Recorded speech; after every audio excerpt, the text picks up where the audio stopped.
There is a wound that doesn't bleed, uri, but hurts more than any physical blow. You feel it when someone speaks to you as if you don't exist, when your words are lost in the air, because on the other side there is a silence full of contempt. That wound has a name: disrespect. And if you stay until the end of this video, I will reveal to you why we allow ourselves to be disrespected. What unconscious mechanism keeps us tied to people who hurt us, and above all, how to disarm someone who doesn't respect you without losing your dignity in the attempt. Because there is a huge difference between responding and reacting, between defending yourself and destroying. I will tell you from my experience, from years in the office, seeing real pain in real people. Leave me your comment below if you have ever felt that someone spoke to you as if you were worthless. Subscribe, because what comes next will change the way you see your relationships. Click the bell icon. Share this video with someone you know who needs it. I begin with something that affected me years ago. I remember a patient, I'll call her Marta, who came to my office with her eyes swollen from crying so much. She told me, "Gabriel, my partner yells at me in front of his friends. He treats me like I'm an idiot, but then he apologizes and says he loves me." I asked her, "What do you feel when he yells at you?" She remained silent. Then she answered, "I feel like I'm dying inside, but I can't leave. I'm afraid of being alone." That was it. The fear of loneliness weighed more than her dignity. And that is the cruelest trap of disrespect, which convinces us that we deserve this treatment, because deep down we believe we are not enough. Respect is not a courtesy, it is not something optional that one can give or not, according to the mood of the day. Respect is the recognition of the other as a subject, as a complete human being, with their history, their pain, their fears, their dreams. When someone disrespects you, they're not just hurting you in the present. They're denying you. They're telling you, even if I don't use those words, I don't care who you are. I don't care what you feel. And that, believe me, is one of the most profound forms of violence that exists.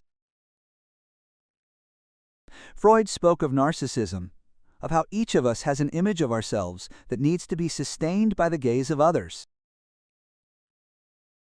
When we were children, that gaze was that of our parents. If they looked at us with love, with attention, with recognition, we built a valuable self-image. But if that gaze was cold, indifferent, or downright hostile, something inside us would break. And that's where it all begins.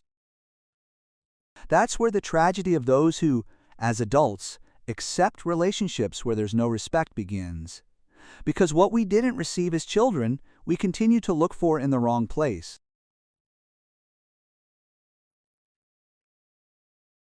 I had a patient, I'll call him Julio, who worked at a company where his boss humiliated him every day, yelled at him, belittled him in front of his coworkers, gave him impossible work, and then blamed him for not finishing it.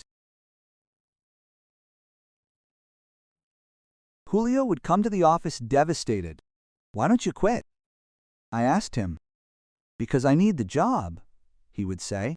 But when we delved deeper, something else emerged.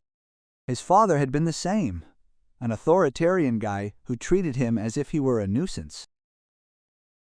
Julio had learned since he was a child that his place in the world was to put up with mistreatment. He had normalized disrespect. For him, that was normal. Do you see how it works? The unconscious repeats itself. What is not processed is repeated. We look outside for what we know inside, even if it destroys us. That's why some people always fall in love with the same type of person. That's why some people return again and again to relationships that hurt them. Because the unconscious doesn't distinguish between what is good for you and what is bad for you. It only distinguishes between the known and the unknown. And what is familiar always seems safer, even if it is hell. Now, Kikta, disarming someone who does not respect you does not mean taking revenge. It does not mean humiliating the other person. It is not about becoming what we hate. Disarming is something else. It's taking away the power we gave them. It is showing them that they are not going to get what they want with their aggression, because those who disrespect you are looking for something They are looking to dominate you. Adel. They are looking to make you feel inferior. Adel. They are looking to feel superior at the cost of your inferiority. And when you do not give them that, when you do not react as expected, you disarm them. There is a huge difference between reacting and responding. Reacting is automatic. It is impulsive. It is letting yourself get carried away by anger. Responding is conscious. It is thought out. It is choosing what to say and how to say it. When someone disrespects you and you react by yelling, insulting, playing their game, you are giving them exactly what they want. You are confirming their narrative. But when you respond calmly, firmly, without aggression, but without submission, that is when you disarm them. I remember Laura, another patient. Her mother-in-law constantly mistreated her. She made hurtful comments about the way she cooked, dressed, and raised her children. Laura would explode, cry, yell, and fight with her husband because he wouldn't defend her. Until one day, after months of therapy, something changed. Her mother-in-law said to her, "That food looks like dog food." And Laura, instead of exploding, looked at her and said with icy calm, "How interesting your opinion is. I didn't ask for it, but thank you anyway." And she left. The mother-in-law froze. He couldn't decide what to do, as Laura didn't react as he expected. She didn't back down, but she didn't attack either. She simply set a boundary elegantly. And that's dismantling boundaries. That's the word. Without boundaries, there's no possible respect. And here comes something that's hard to understand. You own your limits. It's not the other person's duty. The other person is going to do what they want to do, what their history, Taschen, their neurosis, their character allow them to do. It's only you who can decide what you will and will not tolerate. And when you don't set boundaries, you are saying without words, "You can treat me like this," because silence also speaks. Silence also sends messages. Setting boundaries is scary. I know. I see it every day. It's scary because we fear the other person's reaction. We are afraid they'll get angry, leave, and abandon us, but losing oneself is far worse than losing another person. Because when you tolerate disrespect over and over again, something inside you starts to die. Your self-esteem erodes like a stone underwater. And there comes a time when you no longer know who you are, you no longer recognize your own voice. Freud said that where the id was, the ego must come. What does that mean? That where there is pure instinct, pure reaction, pure impulse, conscience, reflection, and decision must appear. We cannot live reacting automatically to everything that happens to us. We have to be able to think, choose, and position ourselves. And that is what you do when you respond. Instead of reacting, you bring awareness to a situation that wants to lead you to automatism. There is something in the order of enjoyment and abuse. Kahn, another great figure in psychoanalysis, spoke of enjoyment as something that goes beyond pleasure. Pleasure is comfortable. It is pleasant. Enjoyment is something else. Enjoyment can be painful, destructive, but there is something addictive about it. There are people who enjoy abusing, and there are people who enjoy being abused, not in the sense that they consciously enjoy it, but in the sense that there is something in that dynamic that is familiar to them, that allows them to repeat something from their history. I think of Roberto, a 50-year-old man who came to see me because his wife had left him. "I don't understand what happened," he told me. "I always did what she wanted. I never contradicted her. I always said yes to everything." Therein lay the problem. Roberto had confused love with his mission. Loving, he believed, meant vanishing, being nothing, no self-expression. And his wife felt comfortable at first, but over time she began to despise him. Because it's hard to respect someone who doesn't respect themselves. It's hard to value someone who is willing to give up everything just to avoid conflict. Respect starts with yourself. If you don't respect yourself, If you betray your own values, your own boundaries, your own needs, you can't expect others to respect you because you're setting an example of how to treat yourself. You're teaching them that it's okay to walk all over you, and then you're surprised when they do it.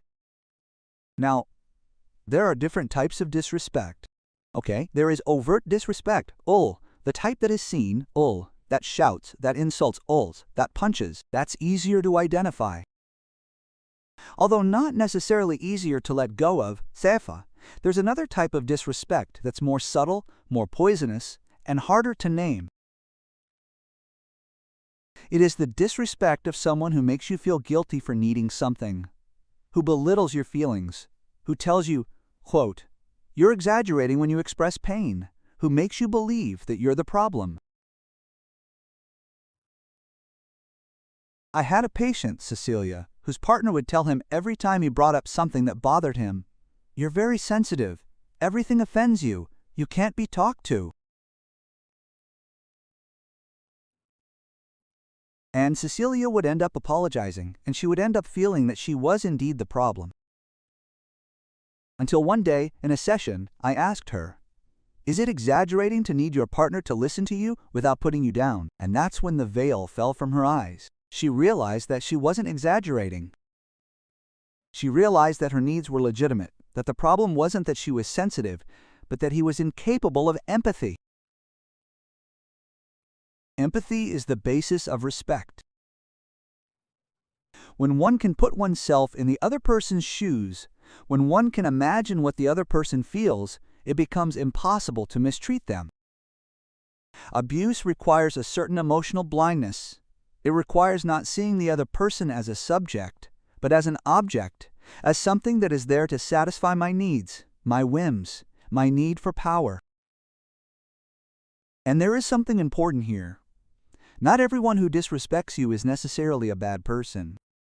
Sometimes people repeat patterns that they have learned. Sometimes he doesn't realize the harm he causes. Sometimes they are so enclosed in their own pain that they cannot see yours. That does not justify disrespect, but it explains it, and understanding it can help you not to take it so personally, to not believe the story that you caused it or that you deserved it. I remember Daniel, a patient who every time his girlfriend got angry, she would stop talking to him for days, punishing him with silence, and he would go into desperation, begging her, asking her to forgive him for things he had not even done, just so that she would talk to him again. Until in a session I said to him, "Do you realize that she is manipulating you?"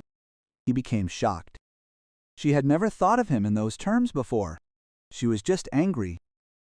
She didn't see the manipulation aspect, she didn't see that silence was a weapon. She didn't see that he was being conditioned like a dog. Emotional punishment is one of the cruelest forms of disrespect because it leaves no visible marks. It can be photographed, it can be shown, but it destroys you just the same. It makes you feel like you're crazy, that you're the problem, that if only you were different, if only you did things right, everything would be perfect. But that's not the case. The problem isn't that you're not up to par. The problem is that the bar is too high. The problem is that on the other side there's someone who needs to control you, to disarm the one who doesn't respect you. So start by seeing yourself clearly, by recognizing that what's being done to you isn't right, by naming the abuse, by saying, this is violence, this is manipulation, this is disrespect. Because as long as you don't name it, you'll remain trapped in confusion. You keep thinking that maybe it's your fault, that maybe if you tried a little harder, if you were a little better, things would change.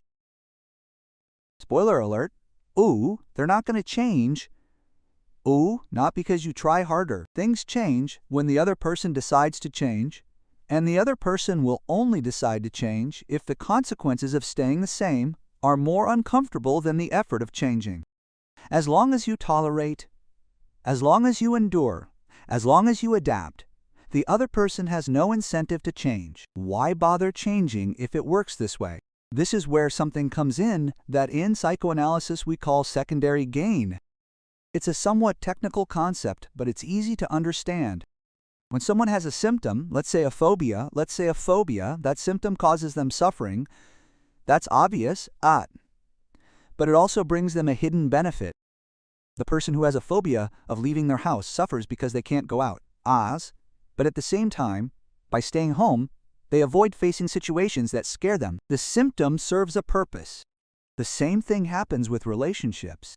The abuser gains power, control, and a sense of superiority. The one who tolerates abuse gains the illusion that by sacrificing themselves, they will gain love or avoid the anguish of loneliness or repeat a known pattern that, although painful, is familiar. Do you understand? It's not that we consciously say, "It's good that I'm being mistreated." It's that unconsciously there is something that this situation resolves for us. And that's the trap, because as long as that secondary gain is active, it will be very difficult to get out of that dynamic. That's why it's important to go to therapy, Anna. That's why it's important to look within, Anna. That's why it's important to ask ourselves, what am I getting out of this relationship? What fear am I avoiding? What am I repeating from my history? Veronica came to see me because her boss was humiliating her. He would publicly scold her in front of everyone, make sarcastic comments about her job, and make her feel incompetent. "Why don't you leave?" I asked him, "Why does this job give me financial stability? I'm afraid I won't get another one." We worked on that for months, on the fear, on her self-esteem, on the belief that she didn't deserve anything better, until one day she quit and did go through a difficult time. But then she got another job where she was treated like a person, where her effort was valued. And he said to me, "Gabriel, I can't believe I put up with this much. Now I realize how much I lost because I was afraid." Fear is the great ally of disrespect. The one who disrespects you knows this. That's why they threaten you directly or indirectly. They make you feel that without him or her you are nothing, that you won't achieve anything better, that no one else will love you, and if you have low self-esteem, if you have been hurt before, those words bite like knives. You believe them. You make the other person's contemptuous gaze your own. Here I want you to think about something.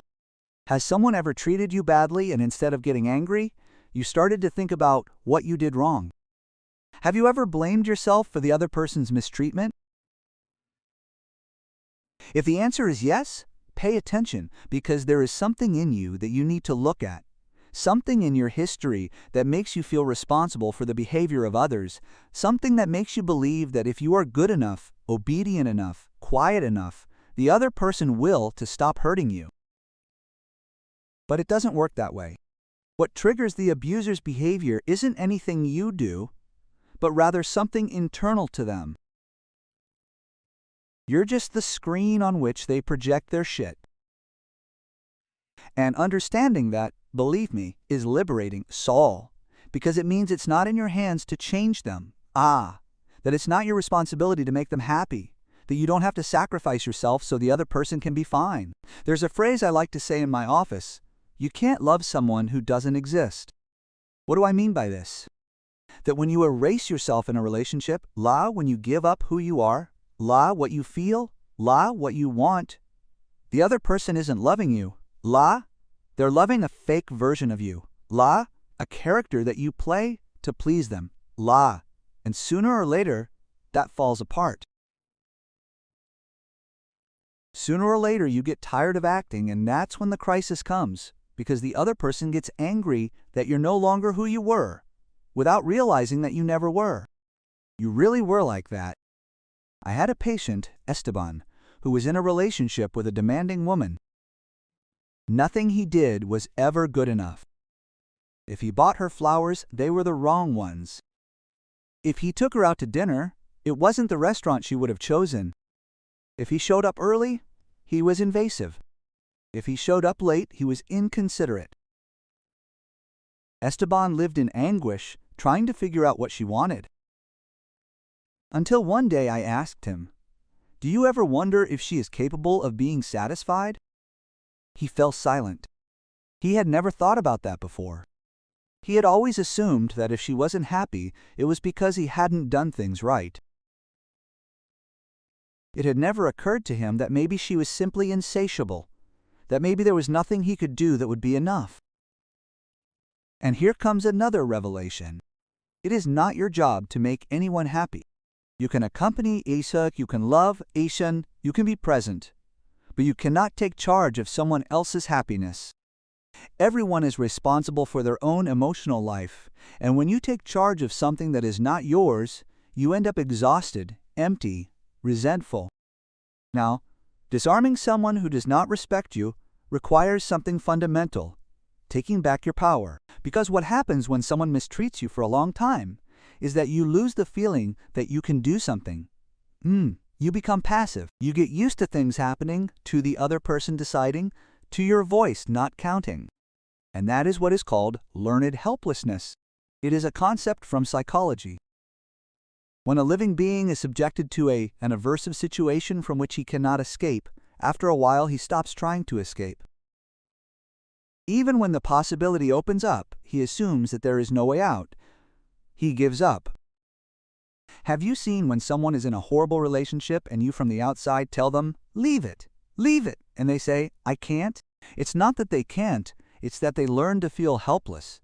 It's that their mind convinced itself that there is no alternative. And breaking that learned helplessness requires taking small steps, puri.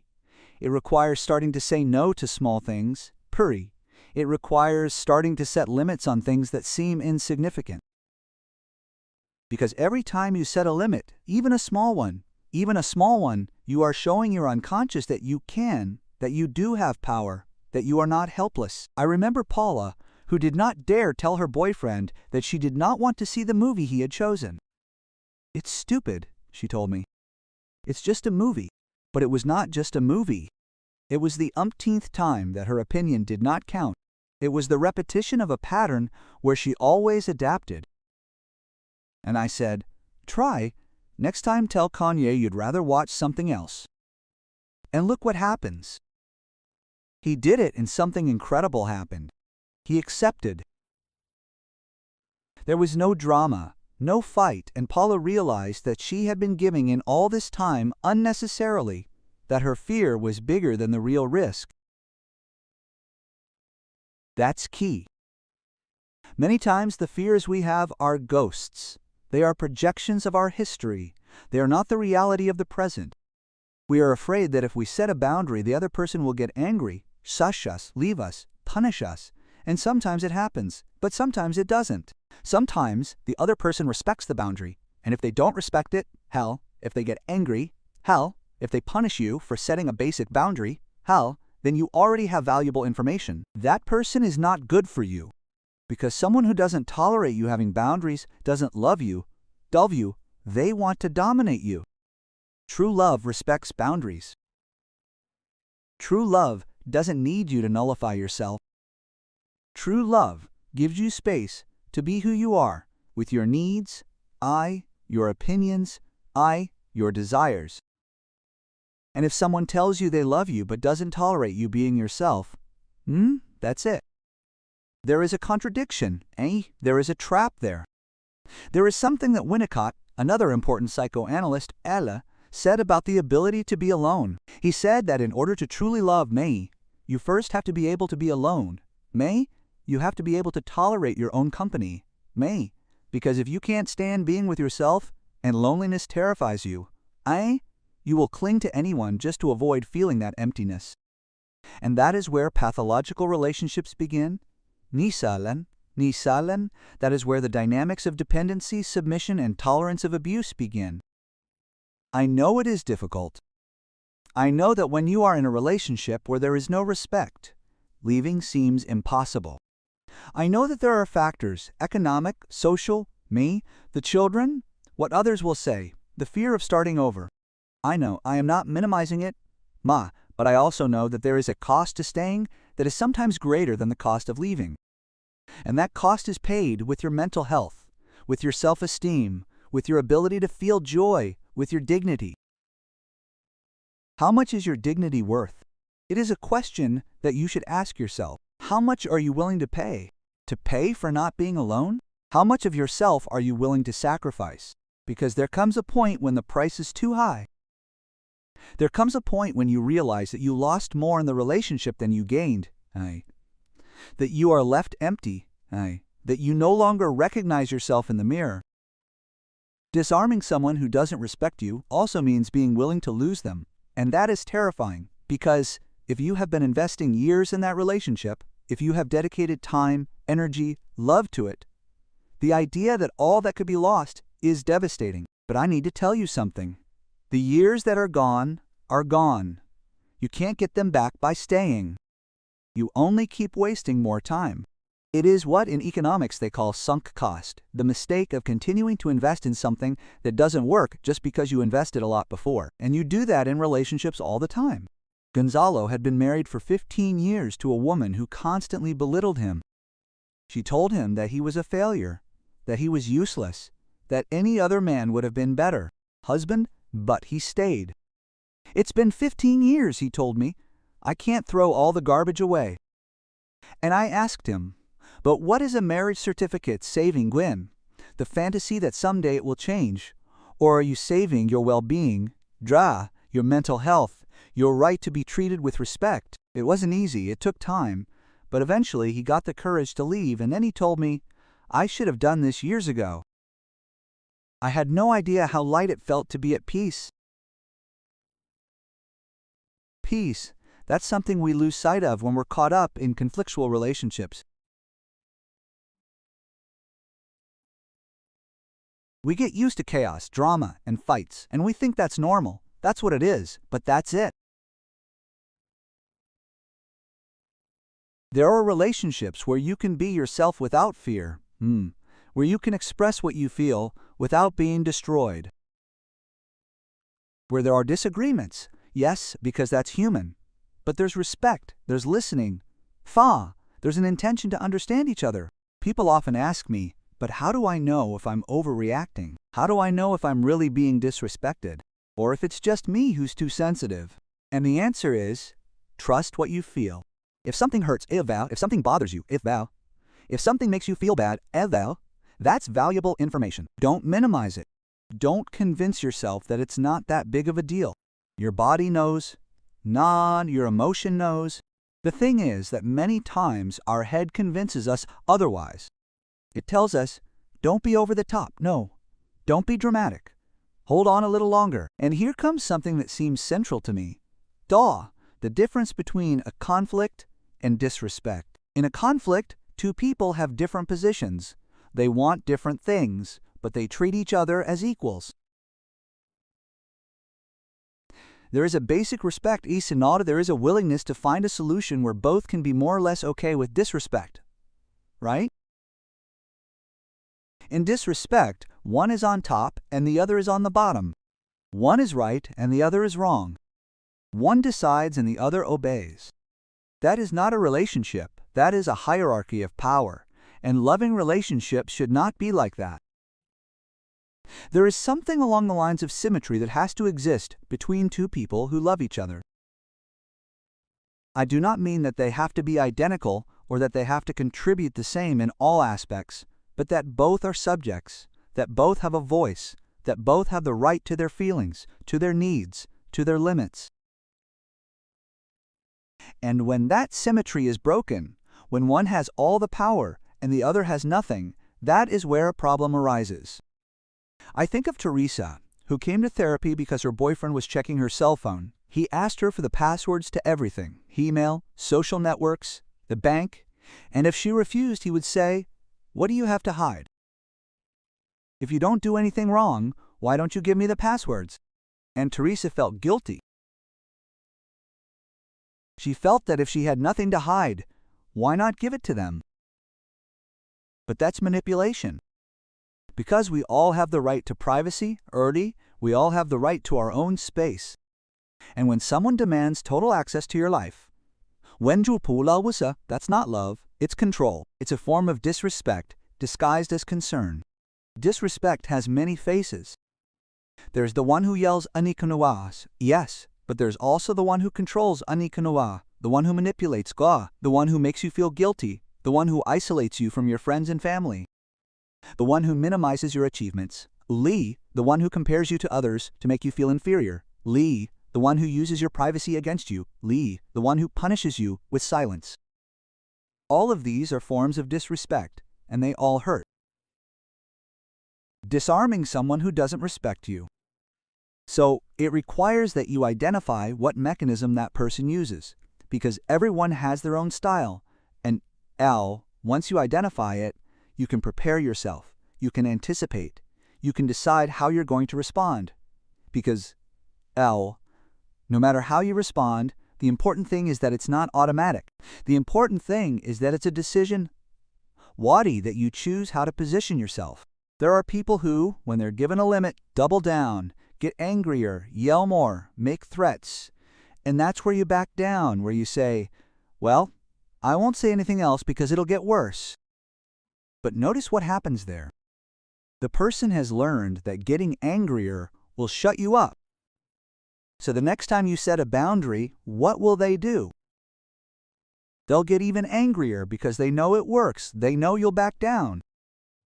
The only way to break that cycle is to stand your ground, even if the other person gets worse. And I know that's terrifying because you don't know how far it could go. You don't know if they're going to become violent. If they're going to leave. If it's going to be a scene. But you have to evaluate, is it worth living like this? It's worth being with someone who, in order for them to respect your boundaries, you have to be afraid of them, because that's what it's all about. When someone tolerates disrespect out of fear, they're not in a loving relationship, attunement, they're in a relationship of domination, and that's not love. Love isn't scary. Love gives you security. Love sustains you, it doesn't destroy you. Love allows you to grow. It doesn't force you to shrink. I remember Mariana, who was married to a guy, that every time she brought up something that bothered him, he would threaten to leave. If you don't like it, I'll leave, he would tell her. And Mariana would panic, beg him, back down, do whatever it took to keep him going. Until one day in therapy I said to her, what if he leaves? What would happen? And she started to cry. She told me I would be alone. She couldn't stand it. And there we worked on that fear of loneliness, on the idea that being alone was the worst thing that could happen to her.